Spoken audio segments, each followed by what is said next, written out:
அஸ்ஸலாமு அலைக்கும் வரஹ்மத்துல்லாஹி வபரகாத்து.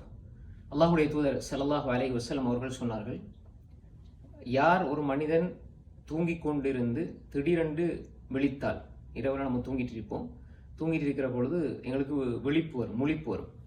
அப்படி விழிப்பு வார நேரம் ரசூல் ஸல்லல்லாஹு அலைஹி வஸல்லம் ஒரு துவாவை சொல்லி தந்தாங்க. அந்த துவாவை யார் ஓதிவிட்டு என்ன தேவையை கேட்டாலும், அவர் என்ன அல்லாஹ் இடத்துல கேட்டாலும் நிச்சயமாக அந்த துவா ஏற்றுக்கொள்ளப்படும் என்று சொன்னாங்க ஸல்லல்லாஹு அலைஹி வஸல்லம். அப்போ நாங்கள் இரவில் திடீர்னு எங்களுக்கு முழிப்பு வரும். இப்போ என்ன செய்யறது? இந்த துவா ஓதுவோம். என்ன துவா?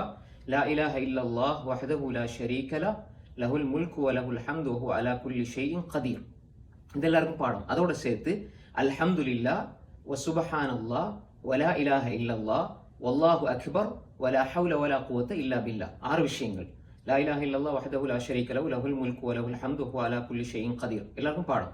அடுத்தது அல்ஹம்துலில்லாஹ், அதுக்கப்புறம் வ சுப்ஹானல்லாஹ், அதுக்கப்புறம் வலா இலாஹ இல்லல்லாஹ், அதுக்கப்புறம் அல்லாஹு அக்பர், அதுக்கப்புறம் வலா ஹவ்ல வலா குவத்த இல்லா பில்லாஹ். இதை ஓதி போட்டு நம்ம எதை கேட்டாலும் அல்லாஹு தஆலா நிச்சயமாக பதிலளிப்பான் என்பதாக ரசூல் ஸல்லல்லாஹு அலைஹி வஸல்லம் சொன்னாங்க. இந்த ஹதீஸ் சஹீஹ் புகாரில 1154வது செய்தியாக பதிவு செய்யப்பட்டிருக்கிறது.